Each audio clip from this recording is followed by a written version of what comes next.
결혼 잘못해서 하마터면 제 손으로 인생 꼬아버릴 뻔했던 올해 30살 여자입니다. 결혼 약속을 했던 남자친구도 저와 동갑이었어요.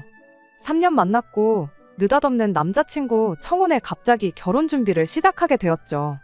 제 주변에 결혼한 친구들 중 몇몇이 남편이 아직도 엄마 그늘을 못 벗어난 것 같다며 종종 신세한탄을 해올 때가 있었어요. 적어도 내 남자친구는 마마보이가 아니라 참 다행이다 싶었습니다. 그도 그럴 게 남자친구는 이미 진작부터 집에서 나와가지고 살고 있었거든요. 독립해서 산다고 해서 엄마 그늘을 벗어나고 독립심이 다 강한 사람인 거냐 물으신다면 그 말에는 아니라고 대답할 수밖에 없겠지만 적어도 남자친구는 자기 나름대로의 비전을 가지고 있는 사람이었습니다.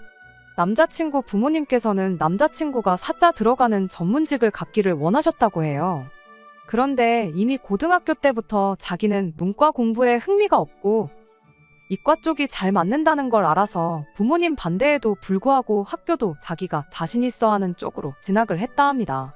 사자 전문직만큼은 아니지만 중견급 회사 들어가서 연봉도 솔찬히 받고 있는 상황이고요. 아무튼 그 덕에 남자친구가 부모님과는 사이가 안 좋다는 이야기까지 저한테 했던 적이 있어요. 엄마가 시키는 거 반대로만 한다고 집에서 자기를 청개구리라고 부른다나요. 부모님하고 사이가 안 좋은 게 결혼하면서 고려해야 할 사항은 아니지만 적어도 엄마 그늘 벗어나지 못해 엄마 없으면 자기 혼자 결정도 못 내리는 그런 한심한 인간은 아니겠구나 생각했어요. 그런데 마마보이만 조심했지 세상에 남자친구가 누나보이일 줄은 생각도 못했습니다. 누나보이라는 말도 남자친구 때문에 처음 알았네요. 말씀드렸다시피 남자친구가 저런 인간이라는 걸 알기 전에는 자기 미래 계획을 구상하고 실천하는 데 있어서 정말 칼 같은 사람이라 생각했습니다. 어린 나이에 벌써부터 자기 적성을 알고 부모님 반대에도 불구하고 대학교를 선택했던 것부터 전공을 살려 취직까지 한 것까지 거기에 군대랑 복학에 졸업하는 날짜까지 미리미리 계산해 타이밍 맞춰서 26살 나이에 군 문제도 해결하고 졸업까지 했죠. 군대에서도 가만히 있던 게 아니고 취직에 도움될 만한 관련 자격증 같은 것도 알아서 다 취득해 놓았대요. 그야말로 철두철미한 사람이었죠. 상황이 가능만 하다면 나이 30 돼서 결혼하는 것 또한 원래 자기 인생 계획이었다고 하더라고요. 회사 들어가자마자 자기 벌이가 얼마나 되는지 계산해 그거에 맞춰 돈을 어떻게 모을지 다 맞춰 놓았고 그렇게 30살 나이로 제게 청혼했을 때 이미 남자친구 수중에는 1억이라는 돈이 있었어요. 오히려 군대도 안 갔는데 2년 먼저 취직해놓고 모아놓은 돈 8천이 전부에 그마저도 남들보다 잘 모은 거 아닌가 하고 자화자찬하고 있었던 제 스스로가 다 부끄러울 정도였지요. 동갑내기인데도 여러모로 배울 점이 많은 사람이라 생각했어요. 그런데 이 모든 것들이 남자친구가 알아서 한 게 아니라 하마터면 내 예비 신우가 될 뻔했던 남자친구 누나의 개입이 있었던 거였네요. 뭐 동생 앞길 좋은 길로 이끌어줬으니 그걸 나빴다고만 할 수는 없으려나요. 문제는 정말 남자친구의 모든 것에 누나가 안 들어가 있는 게 없을 정도였어요. 심지어 나한테 청혼한 것도 누나의 입김이 있었던 게 정말 소름이었죠. 남자친구의 청혼을 받고 나서 결혼식 날짜는 언제쯤이 좋으려나 싶었는데 남자친구가 그것도 자기가 다 생각해놓은 날이 있다고 하면서 우리 연애 시작한 기념일 날짜를 말하더라고요. 보통은 남자들이 기념일 같은 거 잘 안 챙기고 그런 날짜 기억하는 데에도 무딘 편이잖아요. 그런데 정확한 날짜까지 기억해서 의미 있게 그날에 결혼하자는 것도 한편으로는 참 낭만적이게 들렸습니다. 그때는 남자친구의 본 모습을 모르고 있었으니 아마 콩깍지 때문에라도 더 좋게 보였을 수도 있겠다 싶네요. 아무튼 문제는 기념일에 맞춰서 결혼하기에는 조금 시간이 빠듯해 보였어요. 덕분에 조금 급하게 결혼 준비를 하기 시작했습니다. 양가 부모님께 인사도 토요일 일요일 하루씩 해서 같은 주에 인사를 드렸죠. 남자친구가 자기 입으로 부모님이 하라는 거 반대로만 해서 부모님과 사이가 안 좋다고 말했었는데 막상 인사를 드리러 가니 그건 그냥 남자친구 혼자만의 생각이었다는 걸 알게 되었어요. 자기는 아니라고 생각할지 몰라도 옆에서 보기에 부모님 두 분 다 아들 아끼는 게 눈에 다 보일 정도였거든요. 남자친구가 대학 갔을 때부터 자취한다고 쭉 떨어져 지냈는데 집에 자주 찾아가지 않았었나 봐요. 아버님은 그냥 자주 못 보는 아들 오랜만에 봐서 그런가 시선이 아주 남자친구한테 고정이 돼가지고 계셨고, 어머님 또한 말 한마디 한마디 할 때마다 아들 등을 쓸어주고 손등을 어루만져주고, 사이가 나쁘다는 말과는 다르게 엄청 사랑받고 있구나 싶은 느낌이었어요. 대화 중 어머님이 젊은 놈 고집이 저렇게 세서 제대로 여자친구나 만나려나 싶었는데 어디서 이렇게 참한 사람을 데려왔냐며 덩달아 저도 좋아해 주셨죠. 한두 번 봤다고 해서 그 사람의 모든 걸 파악할 수 있는 건 아니겠지만 적어도 결혼해서 고부 갈등이나 시부모님과의 문제로 속 썩을 일은 없겠구나 싶었어요. 저희 부모님께서도 남자친구가 아주 딱 부러지고 사람이 옹골차 보인다고 마음에 들어 하셨습니다. 그간 제가 워낙에 남자친구에 대해서 좋은 이야기밖에 안 했어서 더욱더 그랬던 걸 수도 있겠네요. 아무튼 양가 부모님께 인사도 드린 마당에 저희가 정해놓은 결혼식 날짜에 맞추려면 하루도 낭비하기가 아까운 시간이다 보니 내친 김에 상견례도 바로 그 다음 주에 진행해버렸습니다. 상견례 분위기도 엄청 좋았어요. 남자친구네 아버님이랑 저희 아버지가 고향도 마침 동양에 심지어 학교까지 같은 학교를 나오셨던 거예요. 남자친구 아버지 나이가 저희 아버지보다 더 많았다 보니 같은 시기에 학교를 다닌 건 아니었는데 선생님 한 분 이름이 나와가지고는 상견례 자리라는 게 무색하게 두 분이 의기투합해가지고는 선배님 후배님 하면서 두 분이서만 따로 이야기꽃을 피우셨지요. 양가 부모님들끼리도 저렇게 관계가 좋은데 그때까지만 해도 누가 이 결혼을 반대하겠나 싶은 생각이 들 정도였죠. 상견례 자리에서 한참 이야기를 나누던 중 결혼식은 언제쯤 하는 게 좋겠냐는 이야기가 나왔었어요.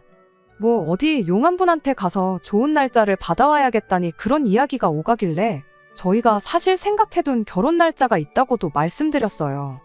워낙에 분위기가 좋아서 그랬나 자식들이 영특해서 부모들이 알아볼 게 없다면서 그런 사소한 것까지 다 칭찬을 해주시더라고요. 달리 당신들이 해줄 건 없고 그냥 너네들 결혼할 때 해달라는 거 다 해주겠다는 이야기까지 나왔죠. 예단 예물 같은 허례허식도 하지 말고 마지막 10원 한 장까지도 자식들 미래를 위해 지원해주자는 식으로 상견례는 분위기 좋게 마무리되었어요. 결혼하는 데 있어서 이보다 더 좋은 상황이 어디 있었겠나요? 진짜 결혼만 하면 앞으로 행복하게 사는 일만 남았구나 하고 생각했어요. 그때까지는 말이죠. 왜냐하면 그때까지 저희 시누이가 될 뻔했던 이 모든 사건의 원흉이나 마찬가지인 남자친구의 누나를 아직 만나기 전이었으니 말이에요. 상견례가 끝나고 나서 남자친구가 이제 우리 누나한테만 인사를 하러 가면 되겠네 하고 말을 하더라고요. 뭐 결혼하기 전에 어디 멀리 사는 친척들한테까지 다 인사를 하자는 것도 아니고 다른 사람도 아니고 누나인데 당연히 결혼 전에 소개받고 인사 나누고 하는 게 맞다는 생각이었죠. 딱히 불만을 가질 이유까진 없었습니다. 다만 시간이 빠듯한 만큼 집에 인사드리러 갔을 때 같이 부르던가 아니면 못해도 상견례 때 같이 참석을 했다면 좀 더 좋았을 수도 있겠다 싶기는 했지만요. 따로 시간 내서 만나도 상관은 없지만 결혼 준비로 하루가 아쉽다고 그래놓고 충분히 시간을 아낄 수 있는 일을 미룬 거나 마찬가지라는 생각도 있었거든요. 그런데 가족들 모이는 자리에 누나를 부를 수 없었던 이유가 따로 있었더라고요. 남자친구가 자기가 부모님하고 사이가 안 좋다고 생각하는 건 남자친구 혼자만의 생각이고 오해인 것처럼 느껴졌었다고 했잖아요. 그런데 남자친구의 누나는 정말로 가족들하고 사이가 안 좋았던 것 같아 보였어요. 남자친구 말로는 남자친구 할머니가 살아계실 적에 있던 일 때문에 그렇게 되었답니다. 할머니가 워낙에 옛날 분이라서 남아선호 사상이 몸에 배어있던 분이셨다 해요. 그때 신우가 수능을 망쳐서 뭐 기숙사 학원을 가느냐 마느냐 하는 상황이었다는데 할머니께서 딸 자식 몰 돈까지 들여가면서 비싼 대학 공부까지 시키냐 그냥 시집이나 일찍 보내라는 소리를 입버릇처럼 하셨답니다. 그런데 하필 남자친구네 아버님이 할머님 말에는 또 거역을 못하는 분이셨던 게 문제였던 거죠. 본심은 어땠던 건지 모르겠지만 어쨌든 할머님이 그런 말을 했다 보니 남자친구의 누나한테 대학 가는 거 말고 달리 하고 싶은 게 있느냐 하고 물었대요. 남자친구의 누나는 그게 그렇게 서운할 수가 없었고 그분을 못 이겨서 할머님한테 가서 대판 시비를 걸었다더랍니다. 그런데 아버님이 할머님 말에는 또 거역을 못하는 효자라고 했잖아요. 막상 자기 자식일지라도 당신 어머니인 할머님한테 그렇게 나오는 걸 보고 한마디 안 할 수가 없었던 거죠.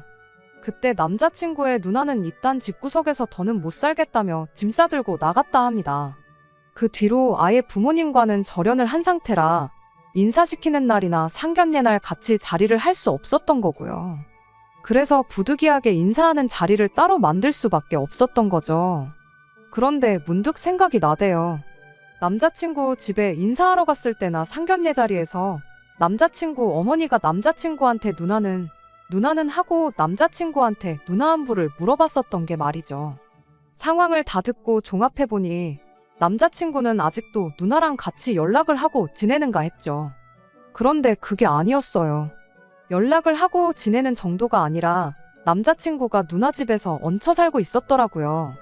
3년 연애했지만 항상 데이트 끝나면 남자친구가 저를 집에 바래다 줬지 제가 남자친구를 집까지 바래다 준 적은 없어서 그 사실을 여태 몰랐던 거죠. 집에서 데이트를 했던 것도 아니고 집 나와서 살고 있다길래 혼자 사는 줄 알았지. 그래도 그게 뭐 대수냐 싶긴 했어요. 말해줄 때까진 몰랐을 사실이지만 제가 딱히 물어본 적도 없고 막말로 뭐 동년배 여자랑 같이 사는 것도 아닌데 누나랑 사는 게 잘못된 건 아니잖아요. 남자친구 부모님 딴에도 누나 소식이 궁금하기도 하고 여자 혼자 사는 게 걱정되기도 했을 텐데 동생이 같이 살아주면 얼마나 안심이 되었겠나요. 아무튼 그렇게 남자친구의 누나를 처음 만나게 되었습니다. 그 첫 인상은 정말이지 강렬했어요. 외모가 엄청 예쁘다거나 그래서는 아니에요. 집은 어디 동네 구석진데 귀신이라도 나올 것만 같은 오래된 빌라에서 살고 있었는데 저 온다고 재력이라도 뽐내고 싶었던 건지 머리핀부터 양말까지 아주 명품이 아닌 게 없었어요. 집에서 만나는데 식탁 위에 명품백은 왜 꺼내놓았나 싶었고 말 한마디 할 때마다 왼손으로 머리를 쓸어 올리며 그 명품 머리핀을 만지작거리는데 동시에 손목에 차고 있는 명품 시계도 보란듯이 짤랑거리는 겁니다. 앞만 봐도 일부러 저 보라고 집에 있는 거 다 끄집어낸 다 티가 났어요. 테이블 위에 외제차 로고 대빵만하게 박혀있는 차키까지 아주 완벽한 세팅이었죠. 그때까지만 해도 그냥 티내는 거 좋아하는 사람이구나 생각했지 사람이 저렇게 이상한 사람이라곤 생각도 못하고 있었어요. 오히려 그때는 대학도 못 가고 가출해서 혼자 지냈다는데 저 정도 사치하면서 사는 게 많이 노력했구나 싶었죠. 오죽 남한테 얼마나 자랑하고 싶었으면 집에서 만나기로 했는데 명품 가방까지 꺼내놓고 사람을 기다리나 그런 생각이었어요. 그런데 말 한마디 나누자마자 사람이 성격이 좀 아닌 것 같다는 느낌이 딱 들더군요. 남자친구 부모님도 2번 뵈었던 게 전부였긴 하지만 인상 좋은 건 물론이고 말 한마디 꺼낼 때도 저를 배려해준다는 느낌이 들 정도로 좋은 분들이셨는데 남자친구의 누나는 같은 한 가족인가 싶을 정도로 사람이 날이 잔뜩 써있는 느낌이었어요. 내가 남자친구 누나한테 인사하러 온 게 아니라 무슨 면접을 보러 온 건가 싶은 기분까지 들더라고요. 초면부터 반말로 말하는 건 기본이었어요. 처음 뵙겠습니다라는 저희 첫 인사를 받자마자 물어본 게 그 가방은 못 보던 브랜드인데 어디 거냐고 묻대요. 그냥 인터넷에서 브랜드 없는 거 싸게 팔길래 들고 다니는 거라 했더니 피식하고 웃대요. 그러더니 그래도 남자친구 누나한테 처음 인사 오는데 좀 꾸미고 올 생각은 없었냐고 묻는 겁니다. 제가 뭐 잠옷 차림으로 온 것도 아니고 이 정도 차려입었으면 됐지. 예비신우 소개받는 자리가 맞선 소개팅 자리도 아니고 꾸미고까지 올 필요가 있나 싶었죠.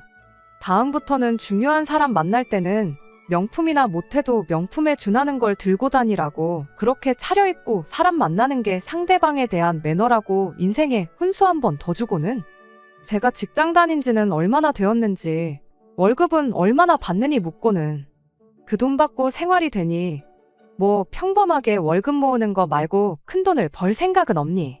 그 나이에 죽을 때까지 회사 다녀봐야 돈 얼마 못 버는 거는 알고나 있니? 그렇게 꿈이 작아서 어떡하니 하면서 자꾸 저를 가르치려 들기까지 하는 거예요. 인생 선배로 저한테 조언이 해주고 싶은 건가 싶었는데 솔직히 제가 원하지 않는 조언은 오지랖에 불과하잖아요. 자꾸 사사성건 제가 하는 모든 게 틀렸다는 식으로 말을 하는데 정말 사람이 참 별로였다는 말 말고는 달리 남자친구의 누나를 설명할 방법이 없는 것 같네요. 가는 말이 고와야 오는 말도 곱다는데 솔직히 제가 거기서 얼마나 좋은 반응을 보였겠나요? 그냥 내내 하면서 성의 없이 대답하고 있으니 남자친구 누나도 제가 지금 상황을 두고 조금 언짢아하고 있다는 걸 느꼈나 봐요. 하던 말 끊더니 이렇게 한마디 하더라고요. 자기가 이렇게 시간을 내준 데에만 해도 제가 고마운 줄 알아야 한다고요. 자기는 1분 1초가 아까운 사람이라고, 이러고 있는 시간에도 마음만 먹으면 돈을 얼마를 벌 수 있네 어쩌네 하는데, 일부러 자랑하려고 꺼내놓은 게 티가 나는 차키나 명품 가방, 온몸을 휘감고 있는 명품들 보면 돈은 꽤 벌어서 하는 소리 같기는 한데, 솔직히 집이 다 쓰러져가는 빌라만 아니었더라도 좀 설득력이 있었을 거예요. 솔직히 저도 똑같이 시비 걸려면 충분히 시비 걸 수 있었어요. 백날 회사원 생활 해봐야 월급 이상의 돈을 버는 방법은 없는 거 모르냐며 저를 무시하는 듯한 발언을 하는 게 딱히 직장 생활 하는 것 같지는 않은데, 어디 술집이 돈을 그렇게 많이 주길래 1분 1초가 아쉬울 정도냐고 하시냐 물을 수도 있었는데, 제가 뭐 싸우러 온 것도 아니고 그냥 잘난 척 하고 싶은 거 받아주면 그만인 건데 억지로 시비 걸어서 뭐 하겠어요. 그런데 또 대답하자니 딱히 할 말도 없어서 그냥 그러시구나 저러시구나 하면서 또 성의 없이 대답만 하고 있었죠. 저한테 무슨 리액션을 기대한 건지는 모르겠는데 자기가 원하는 반응이 나오지 않아서 그런 건가. 남자친구 누나의 심술은 더 심해지기 시작했습니다. 동생이 결혼하고 싶다길래 뭐 얼마나 대단한 사람을 데려왔나 했는데 들고 다니는 가방 꼬라지를 보니 그냥 소시민에 불과하다고 하는 거예요. 그러면서 동생이 너무 아깝느니 너 진짜 이런 애랑 결혼하고 싶니 하는 말을 저를 바로 앞에다 두고 하는데, 그때쯤부터는 남자친구 누나보다 남자친구한테 기분이 상하기 시작했어요. 부모님한테 인사시키는 자리에서는 어머님이 좀 대답하기 민감한 질문 같은 거 하셨을 때 엄마는 뭐하러 그런 걸 물어보냐 하며 틱틱거리고 그랬거든요. 그런데 이건 대답하기 난감한 질문도 아니고 대놓고 내 흉을 보고 있는데도 옆에서 아무 말도 안 하고 있는 꼴을 보니 기가 차더라고요. 아무튼 저랑 인사 나누는 자리가 시간 낭비라는데 제가 일찍 사라져주는 게 맞는 것 같아서 그럼 식사는 나중에 안 바쁠 때 기회가 되면 하는 걸로 하자고 하고 저는 이만 들어가 보겠다 말한 뒤 자리에서 일어났어요. 남자친구가 바래다 준다고 따라 나왔는데 그랬다간 가는 길 내내 싸우기만 할 것 같아서 그냥 저 혼자 간다 하고 집에서 쉬라고 했죠. 억지로 풀리지도 않는 속을 가라앉히느라 고생 좀 했습니다. 지금이야 같이 한 집에 살고 있으니 어쩔 수 없이 소개를 시킨 거겠지만 어차피 부모님과도 영 끊고 연락 없이 지낸다 하니 결혼식에도 안 나타나지 않겠나 싶었죠. 그리고 앞으로 뭐 가족 모임 같은 게 있어도 안 나오지 않겠나 하는 생각이었습니다. 미안한 말이긴 하지만 이대로 남자친구 누나가 가족들과 풀지 못하고 쭉 영 끊고 지냈으면 좋겠구나 싶었어요. 지금 와서 후회가 되는 건 그때 남자친구한테 니네 누나 뭐냐고 한마디 따져묻던지 아니면 그 자리에서 오지랖 부리지 말고 네 인생이나 챙기라고 한마디 해줄 걸 그랬나 봐요. 그랬다면 분명히 남자친구가 저한테 누나한테 뭐 하는 짓이냐고 화를 냈을 거 아니겠어요? 그럼 그때 진작에 저 자식이 부모보다 누나한테 더 절절매는 누나보이라는 걸 알았을 거라는 게 제 생각이에요. 하지만 지난 일 후회해봐야 뭐에 쓰겠어요. 어쨌든 결과적으로는 그로부터 한 달도 안 지나 파혼을 하게 되었으니까요. 아무튼 그 이후로 결혼 준비는 딱히 문제없이 잘 진행되고 있었어요. 상견례 때 부모님들끼리도 친해져서 그렇게 네 분이서 따로 자리도 만들고 그랬었나 봐요. 그리고 그때 이야기를 나누길 양가에서 각각 2억씩 저희들 결혼하는데 보태주기로 했던 거예요. 너무 좋았죠. 부모님 지원 없이 결혼하는 사람들도 많다는데 한 푼 두 푼도 아니고 2억씩이라니 완전히 복받은 거라 생각했어요. 그런데 결국 그 돈 때문에 그리고 남자친구 누나 때문에 파혼을 할 수밖에 없었습니다. 결혼 비용으로 5천 정도 잡고 신혼집에 혼수 채우는 거 생각해서 신혼집 예산으로 5억 정도를 가지고 있다 생각하기로 했어요. 예산에 맞춰서 조금 외곽 쪽으로 빠지느냐 아니면 5억을 깔고 영끌을 해서라도 소위들 말하는 서울 3대장 지역으로 신혼집을 구해야 하나 그런 고민을 하고 있었죠. 5억이 엄청 큰 돈이라 생각했는데 막상 실제로 집값을 알아보니까 또 그렇지만은 않더라고요. 맞벌이를 할 거다 보니 대출이자가 그렇게 부담이 되는 건 아니었는데 그래도 언제까지 저 돈을 갚아야 하는가 생각해보면 까마득하고 그랬어요. 암만 배부르고 행복한 고민이라고 고민은 고민인데 혼자 해가지고 뭐에 쓰겠나요? 결혼을 저 혼자 하는 것도 아니고 남자친구는 어떻게 생각하는지 물어봤어요.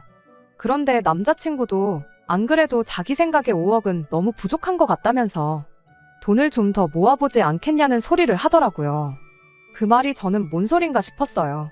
당장 우리 기념일 맞춰서 결혼하자고 해서 급하게 결혼 준비하고 있는데 돈을 더 모으자는 말은 결혼식 날짜를 뒤로 미루자는 거랑 같은 소리잖아요.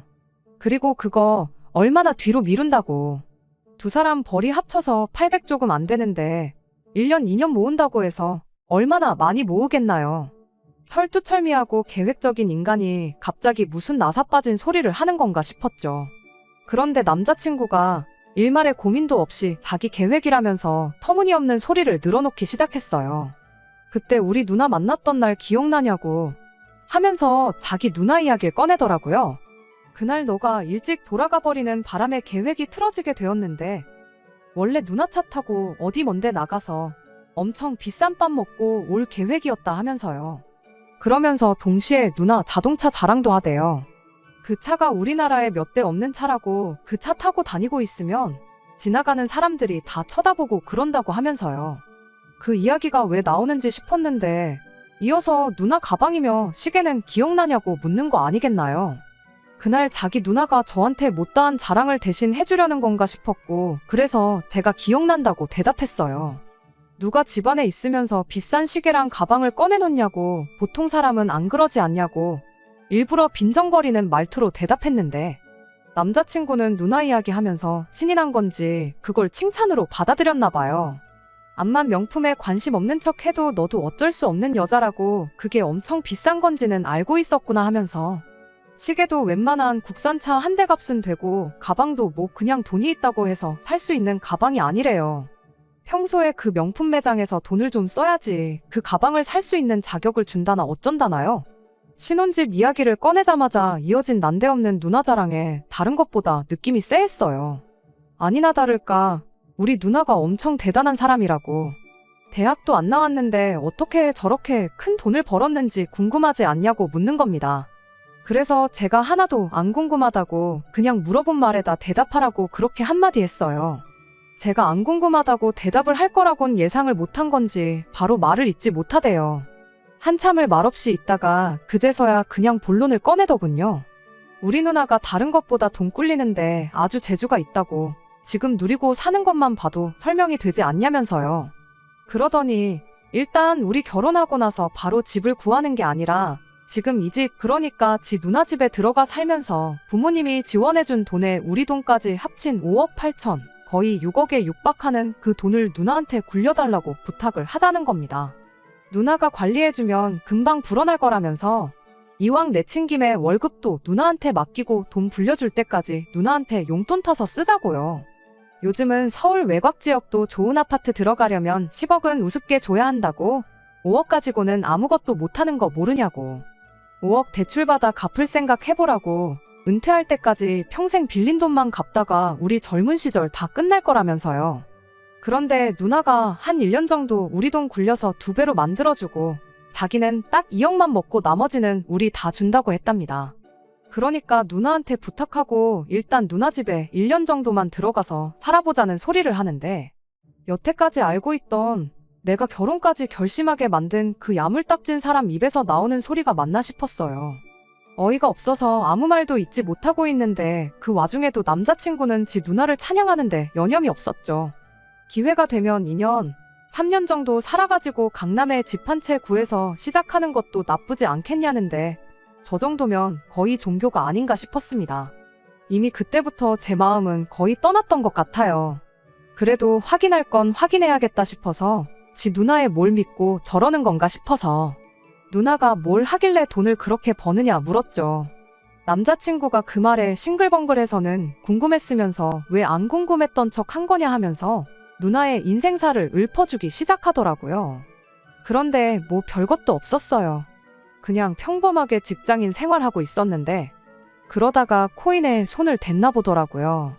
쭉 듣다 보니 돈 좀 만진 것도 얼마 안 된 이야기였어요. 그때까지 성실하게 직장 생활하면서 차곡차곡 저축을 하고 있었나 본데 어쩌다 사놓은 코인이 갑자기 폭등을 하게 되면서 대박이 났던 거예요. 거의 10배에 가까운 수익을 내면서 그때 돈을 한 4억 정도 벌었답니다. 남자친구는 그걸 실력이라고 포장을 했는데 뭐 따지고 보면 운도 실력이니까 그게 틀렸다고는 하지 않겠어요. 저는 아직 만져본 적도 없는 돈을 벌었던 것 또한 사실이니까요. 아무튼 남자친구 누나가 그때 돈을 좀 벌었던 거였죠. 그 뒤로 직장을 그만두고 전업투자의 길을 걷게 되었답니다. 외제차랑 명품 같은 것도 그때 다 샀던 거랍니다. 문제는 그때 벌었던 4억을 다 써버린 게 문제였던 거죠. 쉽게 번 돈, 쉽게 쓴다는 말이 무슨 말인지 딱 알겠더라고요. 아무튼 그렇게 일확천금으로 돈맛을 한번 벌었으니 이제 이래서 쥐똥만한 월급으로는 만족은 못하겠는데 다시 돈을 굴리자니 그때는 모아놓은 돈이라도 좀 있었으니 대박도 내고 그랬던 건데 지금은 그렇게 번 돈 거의 다 써버리고 땡전 한 푼 없는 상황이 돼버린 거잖아요. 그런데 남자친구는 누나가 지금 때를 기다리고 있는 거라고 그걸 또 커버를 쳐주대요. 아무 때나 투자해서 돈을 버는 그런 호락호락한 시장이 아니라고 누나가 다 타이밍을 잡고 확신이 있으니까 우리 돈을 불려준다고 하는 거 아니겠냐 하는데 그때 깨달았죠. 남자친구 누나가 이젠 일은 감질나서 못하겠고 또 어떻게 그때 대박냈던 것처럼 손맛을 보고는 싶은데 당장 돈 나올 구석이 없으니 동생한테 결혼하라고 부추긴 겁니다. 그럼 집에서 지원도 받아올 수 있을 테고 이왕 하는 김에 배우자인 내 돈에 우리 집 돈까지 같이 한번 크게 굴려볼 생각이었다는 걸요. 누나의 어딜 믿고 저러는 건진 모르겠지만 그래도 그동안 만나온 정이 있고 결혼까지 하기로 한 사람인데 이게 마지막이라는 생각으로 남자친구한테 한마디 물어봤어요. 나는 일확천금도 필요 없고 강남에 아파트도 필요 없다고. 대출 갚는 게 정 아쉬우면 조금 눈을 낮춰서라도 더 저렴한 지역의 작은 평수 아파트를 알아보자고 했죠. 그리고 월급의 일부는 적금으로 차곡차곡 모으고 그 외에 나머지 돈은 코인을 하던 주식을 하던 하고 싶은 재테크를 하면 안 되겠냐고. 우리 그냥 여지껏 살아온 대로 건실하게 한번 살아보자고요. 그런데 남자친구가 지 누나 말을 그대로 뱉어내대요.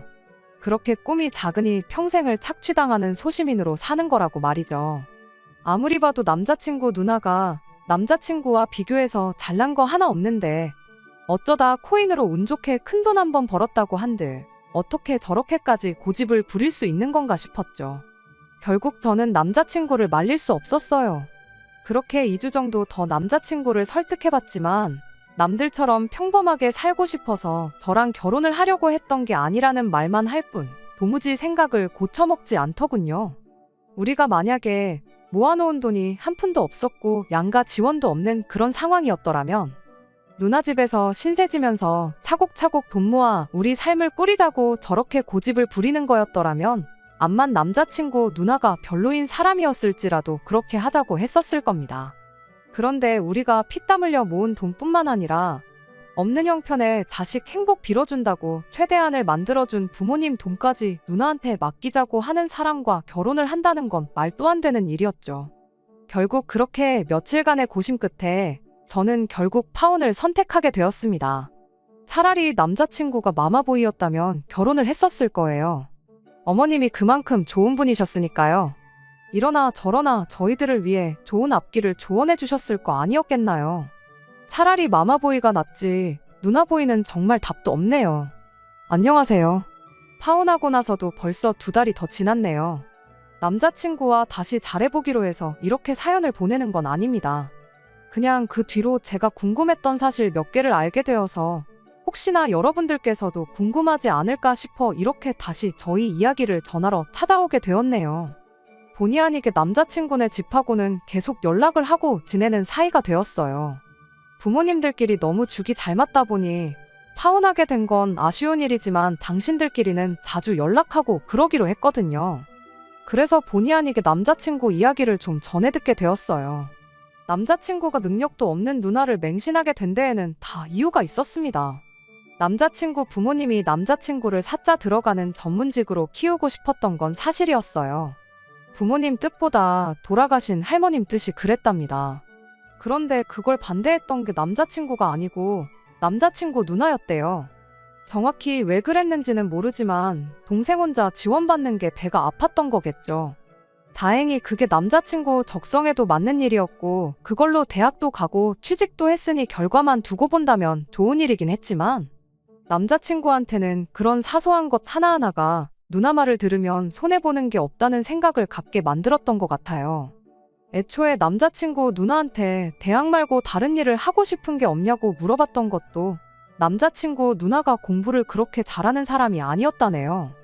대학을 안 보내준다는 게 아니라 다른 거 하고 싶은 게 있으면 지원해주겠다는 뜻이었는데 그걸 제멋대로 해석하고 집을 나가버렸던 거고요. 그렇게 집을 나갔다고 한들 자식 걱정이 안 되는 부모가 어디 있었겠어요. 집까지 얻어주고 재수하고 싶으면 재수하라고 생활비에 학비까지 보태주셨답니다. 그래도 마음이 안 놓이니 동생인 남자친구까지 그 집에 보내서 남매끼리 둘이 같이 살라고 보내놓았던 거고요. 실제로 여태까지는 누나 말 들어서 안 좋게 풀린 게 하나도 없었잖아요. 군대에 복학에 취직에 돈 모으는 것까지. 처음엔 남자친구 누나도 정말 동생을 위해주는 좋은 누나였을지도 몰라요.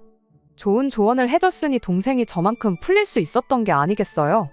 그런데 난데없이 생각도 못한 큰 돈을 벌게 되니 사람이 갑자기 돌변해서 저렇게 된 거였겠죠.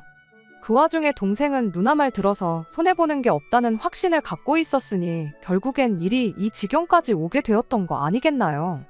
결국 남자친구는 저랑 파혼을 하고 여지껏 모은 1억을 누나한테 투자하라고 넘겼는가 봅니다. 그걸로 떼돈을 벌어서 제 선택을 후회하게 만들어주고 싶었다나요. 그런데 뭐 결과는 뻔했죠. 한 달도 안 돼서 그 1억 날려먹고 그 돈 복구해준다고 대출까지 끌어다가 누나한테 다시 가져다 줬는데 그마저도 2주일도 안 돼서 다 날려먹게 되었답니다. 그 일로 누나랑은 사이가 틀어지게 되었고 빚 갚아달라고 얼마 전에 집에 기어들어왔다고 해요. 아닌 게 아니라 이제 적어도 누나한테 돈 맡기자는 소리는 안 하지 않겠냐고 빚은 다 정리해 줄 테니 저희를 다시 결혼시키면 어떻겠냐는 쪽으로 이야기가 나왔다는데 다행히 그 부분은 제가 거절하기 전에 저희 부모님 선에서 먼저 거절을 해주셨다 해요. 고향 선후배 사이라 앞으로도 그 집하고는 계속 만나긴 할 것 같긴 한데 앞으로 한 번만 더 똑같은 이야기 꺼내면 고향 선배고 뭐고 안 보면 그만이라고 하시는데 그 또한 참 다행이다 싶습니다. 정말 자칫했다간 팔자에도 없는 신우를 떠받들어 모시고 살 뻔했는데 그래도 너무 오래 고민하지 않고 파혼했다는 게 정말 잘했다는 생각이 다시금 드는 하루네요. 끝까지 들어주셔서 감사합니다. 오늘의 사연은 여기까지입니다. 구독과 좋아요, 알람 설정 부탁드리고 더 좋은 사연으로 다시 찾아뵙겠습니다. 감사합니다.